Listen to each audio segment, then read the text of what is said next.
আসসালামু আলাইকুম, কেমন আছেন সবাই? আশা করি সবাই ভালো আছেন।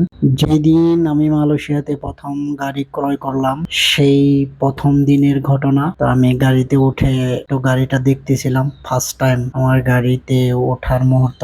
তো আমি সবগুলা বিষয়গুলা দেখতেছিলাম, আর পাশে থেকে যে শপের মালিক, সে আমাকে দেখায় দিচ্ছিল গাড়িতে কি কি কি সুবিধা আছে। আর পাশে এক ছোট ভাই আমার ভিডিও করতেছিল। তো মালয়েশিয়াতে প্রথম যেদিন আমি গাড়ি ক্রয় করলাম, সেই দিনের অনুভূতিটা ছিল অনেক দারুণ। ওই দিনটি ছিল আমার কাছে অনেক আনন্দের দিন। আমার অনেক খুশি লাগতেছিল। মানুষ যদি জীবনে প্রথম কোনো কিছু ক্রয় করে, সেই দিনের আনন্দের মুহূর্ত আসলে মুখের ভাষায় বইলা প্রকাশ করানো যায় না। আর কিছু বলতে চাই না।